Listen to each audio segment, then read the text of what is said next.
अस्सलामुअलैकुम friends, welcome back to my channel novels by Areej Shah. तो friends, आपको ये नावल कैसा लग रहा है? अगर आपको ये नावल पसंद है तो मुझे कमेंट करके आप बताएं कि आपको ये नावल अच्छा लगा है। और प्लीज़ मुझे अपनी पसंद का भी कोई नावल मेरे साथ शेयर करें और मेरे चैनल को सब्सक्राइब करें। तो हम अपने नावल का नेक्स्ट पार्ट स्टार्ट करते हैं।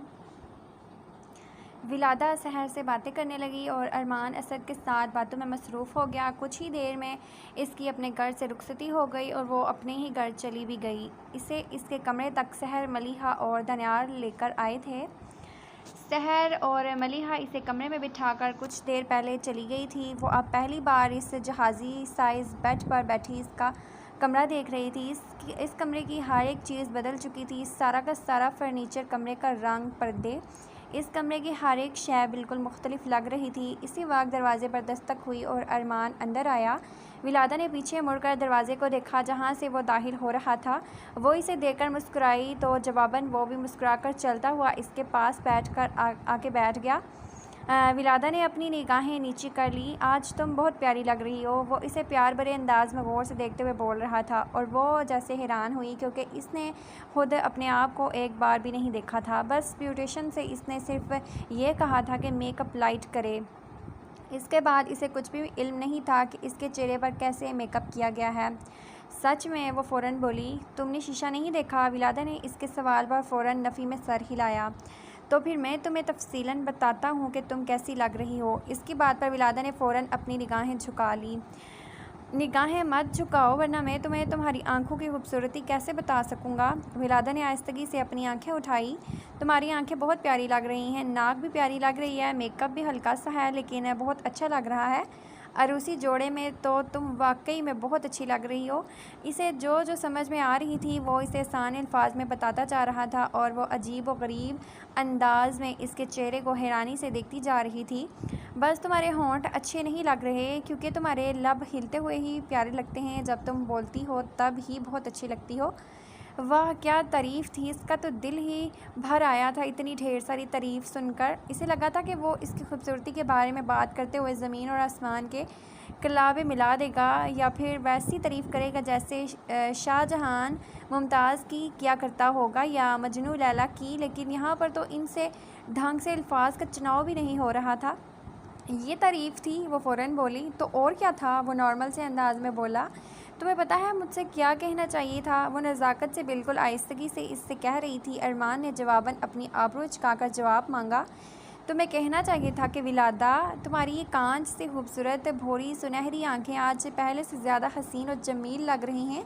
तुम्हारी ये उठी हुई मगरूर नाक तो जैसे आज से पहले मैंने किसी की देखी ही नहीं। और तुम्हारे ये होंठ, इनकी तो मैं क्या ही बात करूं। आज तो ये अपने ऊपर सुर्ख रंग की चादर ओढ़े हर जगह तबाहियां मचा रहे हैं और आज तो जैसे तुम्हारा एक एक नक्श अपने में ही एक तूफ़ान बना हुआ है। विलादा, तुम्हें पता है कि मैंने आज से पहले इतनी खूबसूरत दुल्हन कभी भी नहीं देखी। तुम तो जैसे आज आसमान से उतरी हुई हूर परी लग रही हो। और वो इसकी आंखों में आंखें डालते हुए इतने प्यार से कह रही थी जैसे इससे ये बात अरमान कर रहा हो।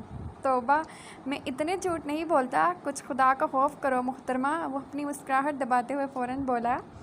हालांकि अगर इसकी उर्दू इतनी अच्छी होती तो वो यकीनन इसे चांदनी से या फिर सितारों से तशबीह देता क्योंकि वो वाकई में ही इतनी हसीन थी और शक्ल के मामले में इतनी गैर मामूली थी कि कोई भी इसकी तारीफ़ में ज़मीन और आसमान के कलाबे मिला देता।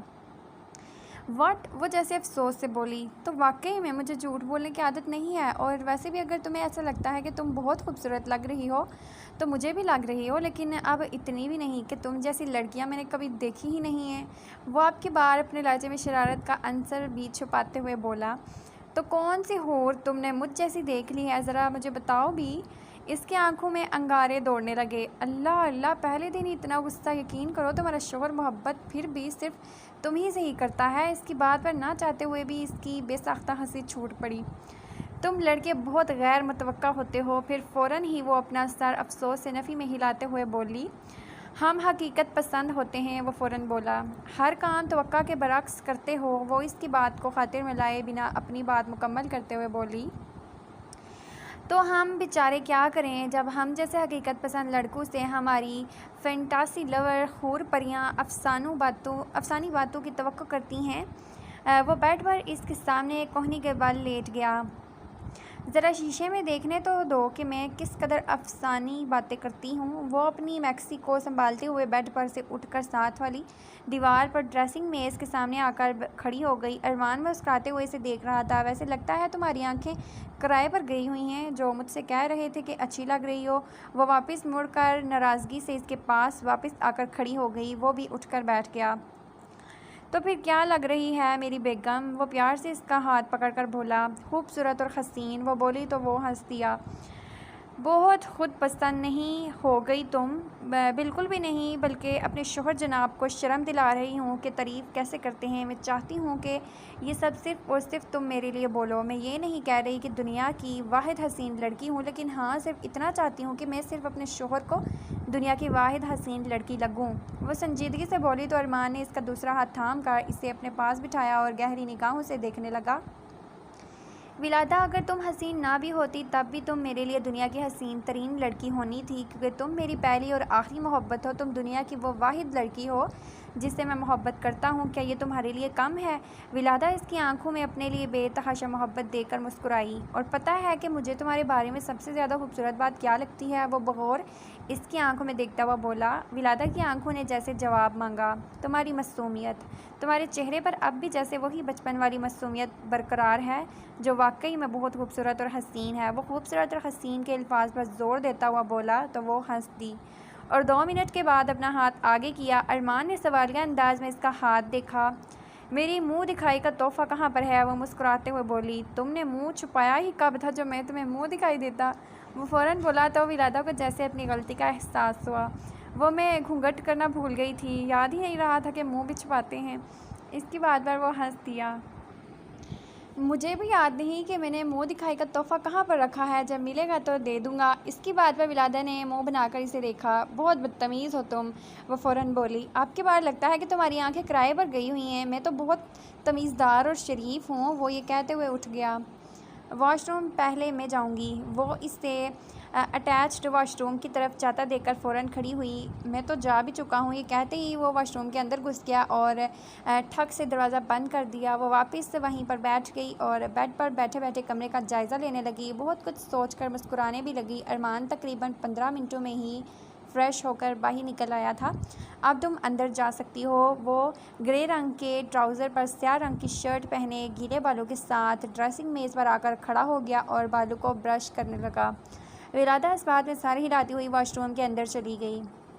तकरीबन 15 मिनट बाद दरवाज़ा खुला और वो कपड़े बदल कर तौलिए से अपना मुंह साफ़ करती हुई बाहर निकली। इसने हल्के आसमानी रंग की शलवार कमीज़ पहन रखी थी। अरमान बेड के साथ टेक लगाए टांगों को एक दूसरे पर रख कर झुलाते हुए फ़ोन इस्तेमाल कर रहा था। इसके बाहर आते ही इसने फ़ोन बंद करके साइड में इस पर रख दिया और इसे देखकर मुस्कुराने लगा। वो भी मुस्कुराती हुई दूसरी साइड से होकर बेड के साथ टेक लगाकर बैठ गई। इसके सिल्की डार्क ब्राउन बाल इस वक्त खुले हुए थे और गले में इस नाजुक सी डायमंड नेकलेस और हाथ पर अरमान की दी हुई अंगूठी के अलावा इसने सारे जेवरात उतार दिए थे। अरमान ने हौले से इसकी कलाई पकड़कर अपने करीब की और इसमें 2 कीमती सोने के कंगन पहना दिए। अब इन्हें भी कभी मत उतारना। विलादा इन खूबसूरत कंगनों को प्यार से देख रही थी जब वो बोला। इसने मुस्कुराते हुए इसे देखा और इसके करीब आकर शाने अचकाए। थैंक यू, वो बोली। फिर कुछ देर इन दोनों के बीच गहरी खामोशी रही। इस खामोशी में शायद इन दोनों की बहुत सी यादें बोल रही थी। कितना अच्छा होता अगर दादा, अबू और उस्मान यहाँ पर होते। वो दोनों हमें एक साथ देखकर कितना खुश होते, है ना? इसके दिल में अब भी एक बहुत बड़ी हसरत थी। अरमान भी जैसे इसी के बारे में ही सोच रहा था। तुमने कनाडा जाने की तैयारी कर ली है? मालूम है ना कि फ़्लाइट परसों की है। वो बात का रुख दूसरी तरफ मोड़ते हुए बोला। हाँ, लेकिन अगली बार मैंने तुम्हारे साथ लंदन जाना है और हम दोनों होटल रूम नंबर 333 में रुकेंगे, ओके? वो शौकिया अंदाज में बोली तो अरमान इसे ताज्जुब से देखता रह गया। तुम कहीं वाकई में पागल तो नहीं हो गई? वो इसकी बेतों की बात पर बोला। नहीं, सच में मैं देखना चाहती हूँ कि कौन सी रूहें वहाँ पर भटकती हैं जो सब ने इतना शोर मचाया हुआ है। इसकी बात पर वो हंस दिया। रूहें नहीं बल्कि रूह। तुम्हें पता है इस कमरे का वाक़या? वो मज़े से बोला तो इसने लाइल्मी से नफ़ी में सर हिलाया। किसी अजीम मर्द ने इस कमरे में अपनी बीवी का कत्ल कर दिया था और सुना है कि इसी औरत की रूह भटकती है इस कमरे में।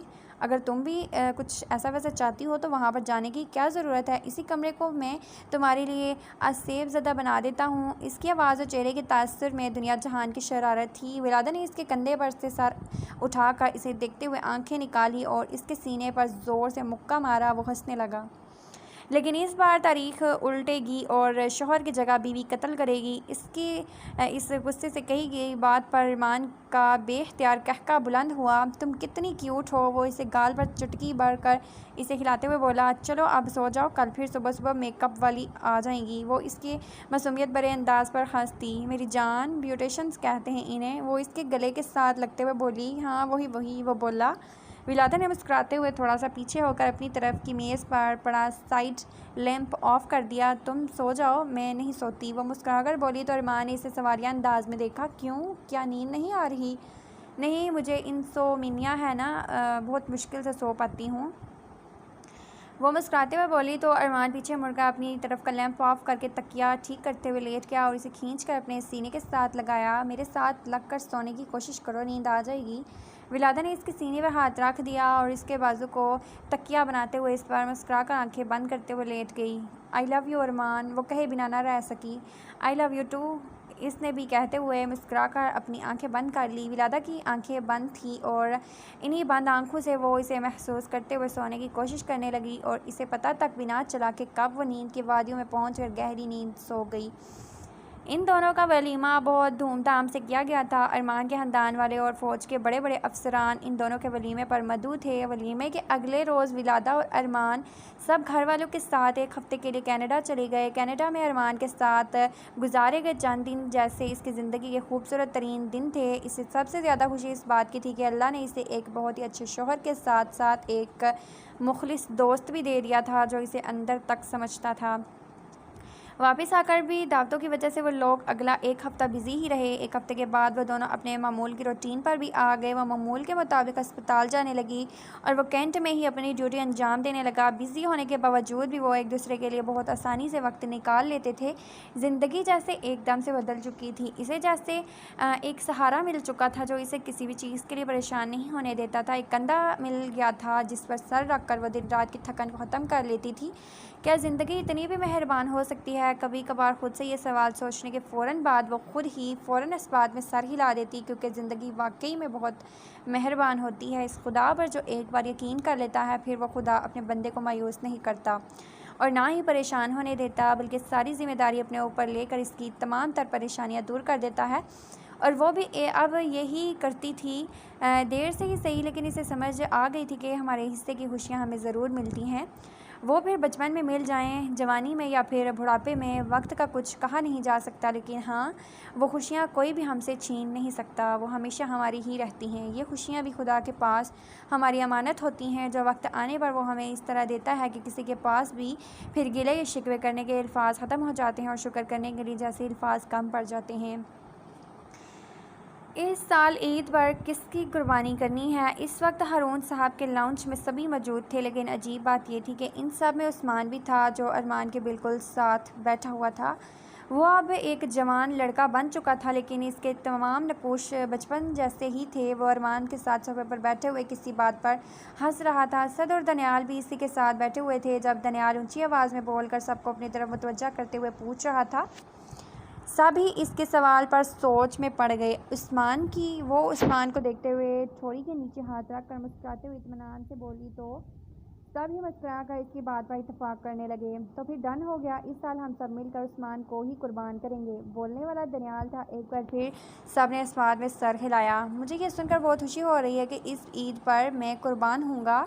उस्मान के कहने पर सब मुस्कुरा दिए और एक बार फिर अपनी अपनी बातों में मगन हो गए और वो बड़े गौर से उस्मान को देखने लगा जो अपने कुर्बान होने की बात पर खुश होते हुए इसे ही देख रहा था। इन दोनों की निगाहें एक दूसरे को बहुत गौर से देख रही थी। उस्मान, वो जैसे एक चीख से उस्मान का नाम पुकारती हुई उठ बैठी। कमरे में गहरी तारीकी थी। विलादा अरमान फ़ौरन अपनी कच्ची नींद से उठकर लैंप ऑन करते हुए बैठ गया और इसके शाने पर हाथ रखा जहाँ पर गीलापन था। वो बेड पर से उठा और साथ दीवार पर लगा बटन ऑन करते हुए कमरे की बत्ती जला दी और दोबारा चलकर इसके सामने आकर बैठ गया। वह जैसे पूरी की पूरी पसीने से शराबूर थी। इसके चेहरे पर शॉक जैसी कैफियत थी और आंखों में बेयकीनी थी। अरमान ने एक बार फिर इसके शाने पर हाथ रखा तो इसने ज़रा सी गर्दन घुमाकर इसे फटी फटी निगाहों से देखा। कोई बुरा ख्वाब देख लिया है, वो प्यार से बोल रहा था तो इसने हौले से इस बात में सर हिला दिया। बहुत अजीब ख्वाब था, इसने ये कहते साथ ही अपना ख्वाब बताया। रिलैक्स विलादा, ये ख्वाब सच्चे तो नहीं होते, तुम परेशान मत हो। वो इसे प्यार से देखते हुए बोला तो विलादा झट से इसके सीने में अपना मुंह छुपाते हुए सिसकी भरने लग गई। लेकिन ख्वाब ही तो सच बन जाते हैं। तुम मेरी ज़िंदगी का वाहिद सहारा हो अरमान, मैं तुम्हें खो नहीं सकती। तुम मुझे कहीं छोड़कर तो नहीं जाओगे? आखिरी सवाल पर वो अपनी सुर्ख निगाहें ऊपर उठाकर इसे देखती हुई बोली तो अरमान ने एक गहरी सांस अंदर खींचकर इसके सर पर हाथ फेरा। मैं कहीं भी नहीं जा रहा मेरी जान, यहीं पर तो हूँ तुम्हारे बिल्कुल साथ। वो इसे एक बार फिर अपने साथ लगाते हुए बोला। वो सिर्फ एक बुरा ख्वाब था, इतना मत सोचो इसके बारे में, वो बोला और इसके आंसू साफ करने लगा। चलो आज तुम उठकर मेरे लिए सहरी बनाओ। इतना कुछ अपने हाथ का बना कर खिला चुकी हो, लेकिन एक बार भी तुमने मुझे अपने हाथ के पराठे नहीं खिलाए। चलो शाबाश, अब उठ जाओ और रोना बिल्कुल भी नहीं। वो अभी तक इससे नहाई थी, धीमे अंदाज में प्यार से बोल रहा था। वो मुस्कुराकर इस बात में सर हिलाती हुई उठ गई, लेकिन अब जैसे इसके अंदर अजीब सी बेचैनी ने जन्म ले लिया था। ख्वाब इतने बेमायनी भी तो नहीं हुआ करते। वो बहुत देर तक ये सोचती रही। दोपहर के 3 बजे थके हुए कदमों के साथ स्टाफ रूम में दाखिल हुई, जहाँ पर तकरीबन 2 डॉक्टर्स मेज़ पर सर रख के गहरी नींद सोई हुई थी और तीसरा अपने मुंह पर आती हुई जमाई को हाथ से रोकते हुए फ़ोन में महव थी। वो भी सोफे पर आके बैठ गई और अपनी आंखें बंद कर ली। इसके होंठ बिल्कुल खुश्क हो गए थे क्योंकि अभी अभी वो एक एमरजेंसी केस देखकर आई थी। इस बार के रोज़ू की मुझे आदत ही नहीं हो रही, जो गुजरते जा रहे हैं तो ज़्यादा सख्त लग रहे हैं। इसके बिल्कुल पास बैठा फ़ोन इस्तेमाल करता हुआ वो डॉक्टर बोला। बिल्कुल ठीक कह रहे हैं आप डॉक्टर फैज़ान, 15 रोज़े गुजर गए हैं लेकिन अपना आप सही तरह से बता कर गए हैं, वो मुस्कुराती हुई बोली। फैज़ान फ़ोन बंद करता हुआ वहाँ से उठ गया। खुद की टांगें हिलती नहीं हैं और हम जा कहाँ रहे हैं मरीज़ों को चलाने? डॉक्टर फैज़ान बेजारी से बोले तो वो धीरे से हंसती। डॉक्टर फैज़ान कमरे से बाहर निकले ही थे कि सहर और दनियाल इस कमरे से दाखिल होते हुए अंदर आ गए। सहर की तबीयत ठीक नहीं थी, सो इसका आज रोज़ा भी नहीं था, लेकिन दनियाल गर्मी और भूख प्यास से खफा हुआ था और अपना आप पूरी तरह छोड़ते हुए सोफ़े पर ढीले अंदाज में टेक लगाकर बैठ गया। तुम दोनों की तो हालतें ही ख़राब हैं। सहर इन दोनों को बारी बारी देखते हुए बोली। हमसे भी ज़्यादा हमसायों की हालतें ख़राब हैं। इसने अपने बिल्कुल साथ खराटे लेती हुई उन 2 डॉक्टर्स की तरफ इशारा किया तो सहर हंसती। दानी, क्या बात है, कुछ ज़्यादा ही रोज़ा नहीं लग रहा तुम्हें? विलादा इसके शाने पर हाथ रखती हुई बोली तो इसने आंखें बंद आंखों से ही नफीस में सर खिलाया। नहीं, नींद बहुत आ रही है। चलो खैर है, बस कुछ ही रोज़े रह गए हैं। वह मुस्कुराते हुए इसके शाने को थपथपाती हुई बोली। आज अफ्तारी तुम हमारे साथ करना, सहर इससे बोली। नहीं, आज हम दोनों को अरमान के किसी दोस्त के घर अफ्तारी पर जाना है, कल इंशाल्लाह आप लोगों के घर करूँगी, वो मुस्कुराते हुए बोली। कल अरमान भाई को भी अपने साथ ले आइएगा और ज़रा जल्दी आइएगा, असद भाई भी घर पर ही होंगे तो गेट टुगेदर भी हो जाएगा। दनियाल फ़ौरन बोला तो इसने मुस्कुराकर इस बात में सर हिला दिया। सहर, कल मुझे याद करवाना, मैंने तुम्हारे बेबी के लिए कुछ शॉपिंग की है, कल वो भी लेकर आ जाऊँगी, वो मुस्कुराकर बोली तो दनियाल ने फ़ौरन अपनी आंखें खोली। ओह, इस बारे में तो मैं भूल ही गया था, सिर्फ 2 महीने ही रह गए हैं ना, कितना मज़ा आएगा ना, फिर कोई मुझे चाचू कहा करेगा, वो जैसे शौक़ से बोला तो वह दोनों हंसती। तुम्हें बच्चे बहुत पसंद है ना, वो शरारत से बोली। हाँ बहुत, उनके चेहरे पर मासूमियत और फिर वो छोटे छोटे हाथ से पाँव, उफ कितने क्यूट होते हैं ना, वो जैसे जज्बात में आ गया था। फिर तुम्हारी भी इसी साल शादी ना करवा दें, वो विलादा शरीराना लहजे में बोली। मेरी तरफ से तो अभी इसी वक्त करवा दें, खुद तो दोनों शादियां करके बैठ गई हैं और मेरे लिए तो इस बारे में कोई बात तक भी नहीं करता। शायद मैं आप लोगों का सगा हूँ ही नहीं ना। इसका फ़ौरन मूड बन गया। ओहो, ऐसी बातें तो ना करो। अच्छा बताओ कैसी लड़की चाहिए है, फिर हम तुम्हारे लिए लड़कियाँ ढूंढना शुरू करें, सैर फ़ौरन बोली। चाहे जैसी मर्ज़ी, मैं तो शादी कर लूँगा जिस मर्ज़ी से, खूबसूरत बदसूरत अच्छी बुरी जैसी मर्ज़ी, लेकिन बीवी ऐसी हो कि मेरे नखरे उठाया करे, जैसे आप दोनों के शौहर आपसे लाड उठवाते हैं, बिल्कुल वैसे ही बीवी। इसकी बात पर वो दोनों हंस दिए। फिर तो तुम्हें बहुत इंतज़ार करना पड़ेगा, क्योंकि आजकल बीवियों के लाड उठाने का रिवाज है। हम तो एक्सेप्शनल केस हैं। क्यों भाई सहर? विलादा सहर को आंख मारती हुई अपनी हंसी दबाते हुए बोली, बिल्कुल दानी, हम जैसे अपने शौहरों के लाड उठाने वाली बेगमात तो आजकल रही ही नहीं। दनियाल इनकी बात पर कंफ्यूज होकर रह गया। फिर भी चाहे जैसी भी हो, लेकिन मैंने इसी साल शादी करनी है। ढूंढो ना, शुरू करो कोई ढूंढना लड़की मेरे लिए, वो बोल रहा था। और सही है, फिर देखना ईद पर हम तुम्हें ईदी के बजाय लड़की देंगे। विलादा मज़े से बोली, नहीं नहीं, ईदी पर कोई कॉम्प्रोमाइज़ नहीं है। एक लड़की तो ईदी के सामने कुछ भी नहीं है। ज़्यादा होशियार ना बने आप, क्योंकि इस बार आप दोनों को लूटना है मैंने। उनको जवाबन कुछ भी कहने का मौका दिए बगैर वो कमरे से बाहर निकल गया और विलादा और सहर इसके बाद पर हंसने के बाद अपनी बातें करने लगी। वो तीनों बाप बेटे तरावी पढ़ने के बाद लाउंज में आकर बैठ गए, जहाँ पर अस्मा साहिबा और सहर बैठी हुई थी। दनियाल लपक कर अस्मा साहिबा की गोद में सर रखकर आंखें मूंदते हुए लेट गया। कितना सुकून है ना माँ के पास। माँ के साथ लगते ही जैसे सारी थकन बिल्कुल ख़त्म हो जाती है। इसकी बात पर अस्मा साहिबा ने नीचे झुककर इसके माथे पर प्यार किया। चलो अब उठो, मुझे भी सुकून चाहिए है, थोड़ी देर मामा के पास लेटने दो। असद सोफे पर बैठा हुआ बोला, आप सहर की गोद में सर रख कर लेट जाएं, बीवी के साथ लग कर भी इतना ही सुकून मिलता है। इसके बाद बस सहर ने फ़ौरन अपने मुंह पर हाथ रख लिया और वहाँ पर बैठे तमाम नफूस हंस दिए। बहुत ही बेशरम और बेअक्ल हो तुम, अल्लाह ढेर सारी शर्म और अक्ल तुम्हें दे, आमीन। असद बोला तो वो मुस्कुरा दिया। दुआ करेंगे मैं बेअक्ल हो जाऊँ, इन दुनिया वालों को अक्लमंद लोग रास नहीं आते। वो बोला, मामा देख रही हैं कितनी बड़ी गलत फहमी में मुब्तला हैं आपके साहबजादे। असद बोला, अक्लमंद तो फिर है ना मेरा बेटा, एवं ही तो नहीं डॉक्टर बन गया। वो इसकी साइड लेते हुए बोली तो दानी उछला, हाय आज पहली बार आप मुझे शहजादी लगी हैं, दे ताली। वो अपना हाथ आगे करता हुआ बोला तो उन्होंने वापस इसके हाथ पर खोले से ताली मारी। पहले क्या थी दानी? अब की बार हारून साहब बोले, पहले मामा थी और अब मामा द क्वीन हो चुकी हैं। वो ये कहते हुए वापस लेट गया। डॉक्टर अक्ल से नहीं जहानत से बना जाता है। असद फ़ौरन बोला, अक्ल हो तो ही जहानत भी आती है। इसमें साहिबा की बात पर दानी इश्क करता रह क्या। सब इसके अंदाज पर हंस दिए। खैरियत तो है मम्मी, आप इसकी बहुत साइड नहीं ले रही हैं आज। असद फ़ौरन बोला तो वो मुस्कुरा दी। आज मामा को अपने बेटे पर बहुत प्यार आ रहा है, इसीलिए। वैसे भी मैं हूँ ही प्यार करने वाली चीज़, आपको कोई शक है? वो असद से बोला तो इसने मुस्कुरा कर नफ़ी में सर हिला दिया। नहीं, तुम वाकई में बहुत प्यारे हो दानी, तुम हमेशा प्यार ही पा सकते हो। इसकी बात पर हारून साहब हैरान हुए। खैरियत तो है, आज सब बकौल विलादा के इस कार्टून पर बड़ा प्यार जता रहे हैं। हारून साहब बोले तो दानी ने भी फ़ौरन तईद की।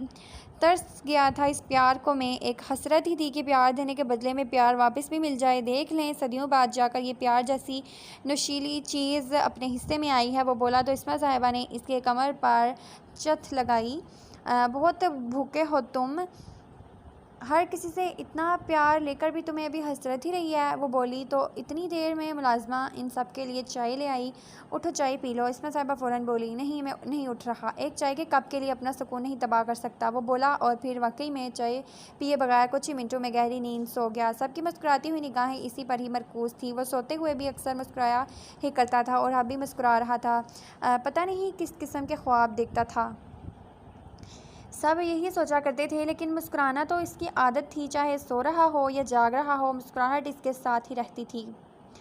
वो और सहर किचन में मुलाजमों के साथ खड़ी अफ्तारी की तैयारी करवा रही थी। बाहर लाउंज में असद और अरमान हारून साहब के साथ बैठे बातें कर रहे थे। इस्मा साहिबा भी इन्हीं के पास बैठी थी। तुम यहाँ पर लड़कियों के बीच क्या कर रहे हो? जाओ जाकर बड़ों के साथ बाहर बैठो। विलादा मशरूब बनाती हुई कुर्सी पर बैठे गौर से इस मशरूब के जग को देखते हुए दनियाल से बोली, मुझे इनकी बातें समझ नहीं आती। वो इसे देखे बिना बोला तो डाइनिंग मेज़ पर सब्ज़ी काटती हुई सहर फ़ौरन बोली, हमारी समझ में आ जाती है बहुत अच्छे से। वो बोला, विलादा सहर, ये देखो मेरी दोस्त की बेटी मैंने अपने धानी के लिए पसंद की है। इसमें साहिबा फ़ोन अंदर लेकर आते हुए खुशी से बोली तो दनियाल का मुंह खुला का खुला रह गया। वो दोनों खुशी से फ़ोन पर इसकी तस्वीर देखने लगी। मुझे भी दिखाएं, वो पुरजोशी के मारे बोला। ज़रा सब्र करो, हमें तो पहले देख लेने दो। विलादा फ़ौरन बोली, कितनी इनोसेंट है ना आंटी, हमारी दनियाल के साथ खड़ी कितनी प्यारी लगेगी। विलादा की बात पर खुशी से मुस्कुराते हुए इन दोनों ने अस्पात में सर खिला दिया। मुझे भी दिखाएं ना, वो बेसब्री से बोला। ये लो देखो। सहर फ़ोन इसे पकड़ाती हुई बोली। वो गौर से इस लड़की को देखने लगा। क्या ये आपने मेरे लिए चुनी है? वो खुशी से चूर होकर बोला तो उन्होंने इस बात में सर हिलाया। बहुत प्यारी है, फिर कब बात कर रही हैं आप इनसे मेरे लिए? इसकी बात पर वो तीनों हंसती।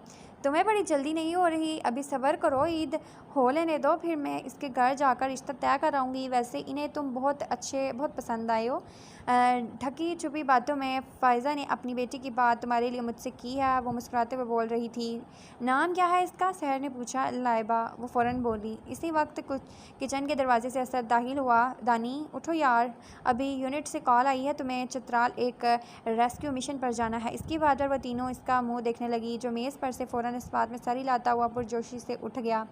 किस किस्म का रेस्क्यू मिशन? पूछने वाली इस्मा साहिबा थी। वैसे तो इस तरह अचानक असद भी कई बार मिशन पर जाता रहता था, लेकिन दनियाल ऐसे पहली बार जा रहा था तो वो थोड़ा सा परेशान हुई।